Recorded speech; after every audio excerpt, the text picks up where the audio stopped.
देखिए, वीरांगना सुमति वज्रसेन पर भारी पड़ रही है। वज्रसेन को जीवन भर के लिए सुमति का दास बनकर रहना होगा। अभी उन दोनों का द्वंद्व युद्ध समाप्त कहाँ हुआ है? देखती जाओ आगे क्या होता है।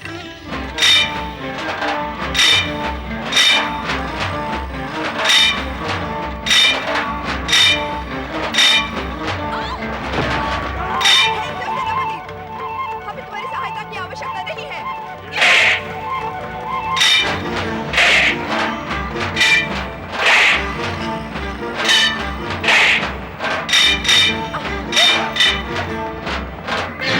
युवराज सुमति पराजित हो गई। बहुत अच्छे, मान गया कि तुम वीरांगना हो, परंतु मेरे निश्चय के अनुसार तुम मेरी धर्मपत्नी बनने के लिए विवश हो। यदि प्राणों की रक्षा की इच्छुक हो तो चलो मेरे साथ। नहीं, मार दो मुझे। किसी पुरुष से अपमानित और पराजित होकर मैं जीवित नहीं रहूंगी। एक निहत्थी अबला नारी को मारकर मैं अपनी वीरता को कलंकित नहीं करूंगा। यदि अपने वचन का पालन करना उचित समझती हो तो चलो मेरे साथ। नहीं, हम आपको इसके साथ नहीं जाने देंगे युवराज। हम अपने युवराज की रक्षा करना जानते हैं। सेनापति, राजकुमारी की रक्षा का दायित्व तो अब हमारा है। राजकुमारी को अपने वचन का पालन करना ही होगा। हमारे युवराज वज्रसेन ने राजकुमारी को पराजित किया है। वज्रसेन, दशार्ण देश की राजकुमार वज्रसेन, अर्थात हमारे शत्रु। एक शत्रु को अपनी शत्रुता का परिचय युद्ध से पहले देना आवश्यक होता है। वज्रसेन, तुमने अपने आप को छुपाकर मुझसे छल किया है। अब तो युद्ध समाप्त हो गया और तुम मेरी शत्रु भी नहीं रही। क्या हमारी होने वाली धर्मपत्नी भी हमारी शत्रु रह सकती है राजकुमारी सुमति? इसलिए अपने निश्चय के अनुसार अपनी पराजय स्वीकार कर लो और चलो मेरे साथ। निश्चय के परिणाम के अनुसार आपकी भलाई इसी में है राजकुमारी कि आप चुपचाप अश्व पर बैठकर हमारे साथ चली चलें।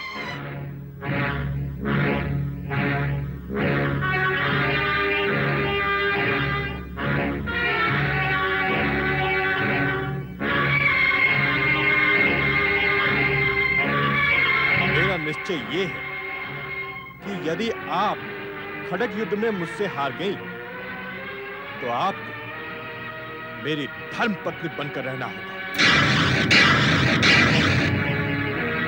मेरा निश्चय ये है कि यदि आप खड़ग युद्ध में मुझसे हार गई तो आपको मेरी धर्मपत्नी बनकर रहना होगा। हमें तुम्हारा शक्ति परीक्षण का प्रस्ताव स्वीकार है। मैं स्वयं अपने अश्व पर जाऊंगी। मेरा अश्व प्रस्तुत हो।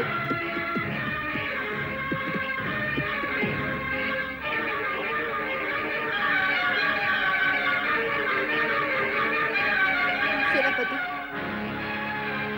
पिताश्री से कहिए मैं अपने सम्मान की रक्षा नहीं कर पाई।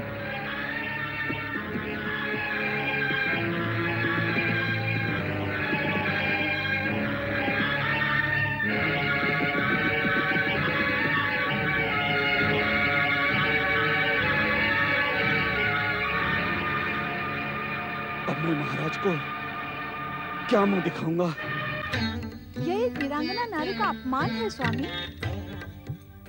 आपने वज्रसेन का पक्ष लिया और वह जीत गया। यह अन्याय है। यदि तुम इसे अन्याय समझती हो तो तुम इस अन्याय का परिमार्जन करने के लिए स्वतंत्र हो। जाओ, सुमति की सहायता करो। मुझे आज्ञा दीजिए स्वामी।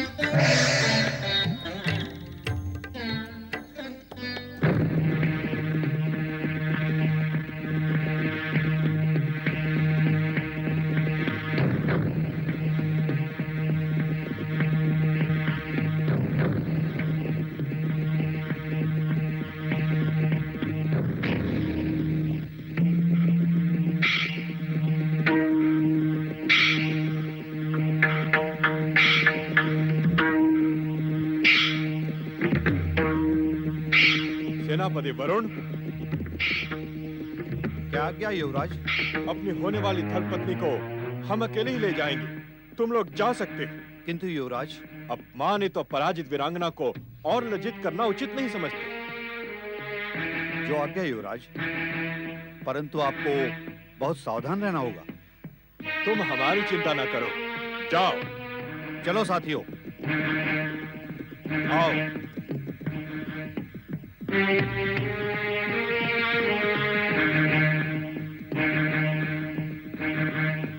जिसने तुम्हें पराजित किया, अपमानित किया, उसके साथ क्या तुम धर्मपत्नी बनकर रह पाओगी? तुम्हारा सारा जीवन नर्क की यातना में बीतेगा सुमति। तुम उससे आंख मिलाकर कभी बात नहीं कर पाओगी। तुम्हारा सारा जीवन व्यर्थ हो जाएगा, व्यर्थ हो जाएगा, व्यर्थ हो जाएगा। क्या सोच रही हो मेरी होने वाली धर्मपत्नी? तुम्हारा जीवन अमूल्य है सुमति। तुम्हारी बाहुओं में अब भी इतना बल है कि तुम इस स्थिति को बदल सकती हो। वचन के बंधन से निकलकर इस समय चतुराई और राजनीति से काम लो। निकल भागो यहाँ से, निकल भागो, निकल भागो। सुमति, ये तो वचन भंग है। ठहर जाओ सुमति, ठहर जाओ।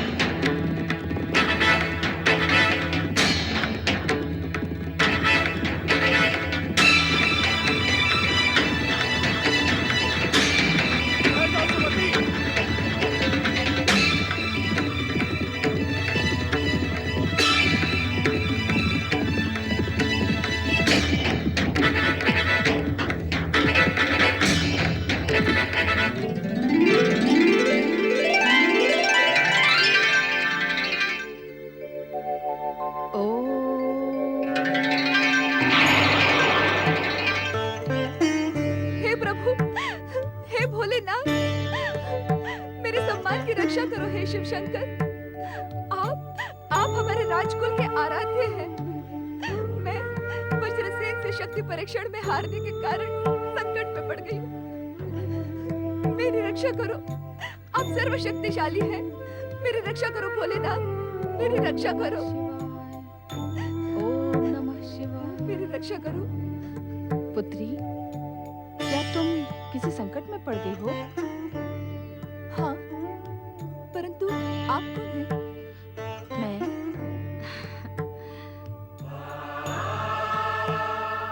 मैं एक शिवभक्त ब्राह्मणी हूँ। मुझे पूर्ण विश्वास है शिव पार्वती पर आस्था रखने वाला हर संकट से उबर जाता है। परंतु इस समय एक शत्रु मेरे पीछे पड़ा है और मैं पूरी आस्था के साथ शिव शंकर की शरण में आई हूँ। यह आस्था नहीं, शत्रु से बचने की घबराहट है।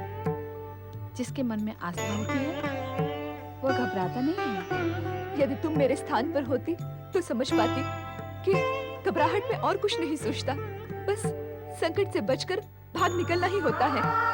मैं तुम्हारी स्थिति समझ रही हूँ पुत्री, इसीलिए कह रही हूँ कि ये घबराहट छोड़कर भगवान शिव के प्रति भक्ति भाव से एक प्रतिज्ञा करो। तुम्हारा संकट अवश्य टल जाएगा। प्रतिज्ञा? एक वचन के कारण मैं पहले ही संकट में पड़ गई हूँ। एक और प्रतिज्ञा मैं नहीं करूंगी। मेरी बात मान लो पुत्री, ये प्रतिज्ञा भगवान शिव के प्रति भक्ति की है। इससे तुम्हें उनकी कृपा भी प्राप्त होगी। क्या है वो प्रतिज्ञा? पूरी निष्ठा से 16 सोमवार व्रत करने की शपथ ले, तेरा कल्याण होगा। 16 सोमवार का व्रत? सोमवार तो बहुत दूर है, आज तो शनिवार है। सोमवार तक मेरी रक्षा कौन करेगा? यदि तुम इसी समय व्रत करने की शपथ लोगी तो तुम्हारी रक्षा स्वयं माता पार्वती करेंगी और भगवान शिव की कृपा भी तुम्हें अवश्य प्राप्त होगी। भविष्य की आशा पर मैं विश्वास नहीं करती। मुझे इसी समय शिव भगवान की सुरक्षा की आवश्यकता है। हमारे कुलाराध्य होने के नाते उन्हें मेरी रक्षा करनी ही होगी। मुझे इस संकट से उबारना होगा। तुम भगवान शिव को अपनी रक्षा करने के लिए विवश नहीं कर सकती पुत्री। भगवान शिव अपने सच्चे भक्तों की रक्षा स्वयं करते हैं, उन्हें विवश करने वालों की नहीं। अब भी मेरी बात मान लो। 16 सोमवार व्रत की शपथ ले लो, तुम्हारा संकट अवश्य टल जाएगा। मुझसे विवाद ना करो ब्राह्मणी माता, मुझे अकेली छोड़ दो। यदि भगवान शिव मेरी सहायता नहीं कर सकते तो मैं अपनी रक्षा स्वयं कर लूंगी। इससे ये सिद्ध होता है कि अपने कुल के आराध्य भगवान शिव के प्रति तुम्हारे मन में तनिक सी भी भक्ति नहीं है। वो भक्ति किस काम की जो समय पर काम ना आए। अब मुझे विश्वास हो गया है कि भगवान शिव और माता पार्वती की सहायता पर आस्था मिथ्या है। आपत्ति पड़ने पर कोई किसी की सहायता नहीं करता। लगता है संकट की काली छाया तुम पर मंडरा रही है। तुम्हारी बुद्धि कुंठित हो गई है। श्रद्धा, भक्ति और आस्था पर से तुम्हारा विश्वास उठ गया है पुत्री।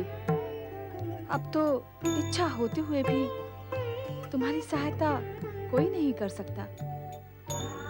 भगवान शिव तुम्हारा कल्याण करें। ओम नमः शिवाय, ओम नमः शिवाय, ओम नमः शिवाय, ओम नमः शिवाय, ओम नमः शिवाय, ओम नमः शिवाय, ओम नमः शिवाय, ओम नमः शिवाय।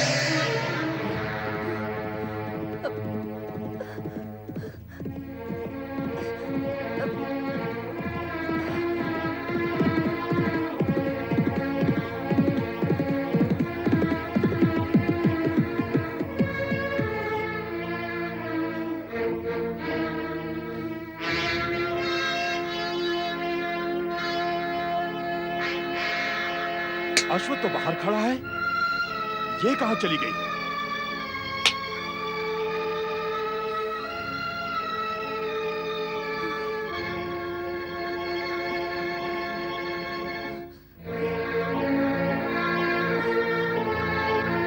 मुझसे भागने की चेष्टा व्यर्थ है सुमति।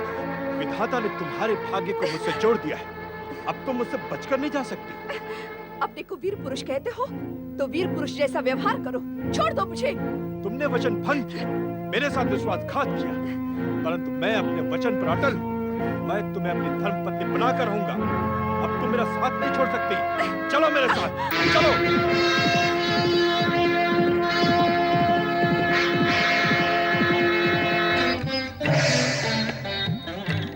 क्या हुआ देवी? अपनी प्रिय सुमति को संकट से मुक्त किया या नहीं? उसकी बुद्धि भ्रमित हो गई है स्वामी। उसके मन में आपके या मेरे प्रति कोई भक्ति नहीं है। अर्थात अब उसे अपनी करनी का दंड मिलेगा। ये तो आप मुझसे अधिक जानते हैं स्वामी, किंतु सुमति ने मेरी बात न मानकर ठीक नहीं किया। हमने तुमसे पहले ही कहा था कि अहंकारी का अहंकार खंडित होकर रहता है। यही सृष्टि का अटल नियम है। अब चलो कैलाश, नंदी और शिवगण व्यग्र हो रहे होंगे।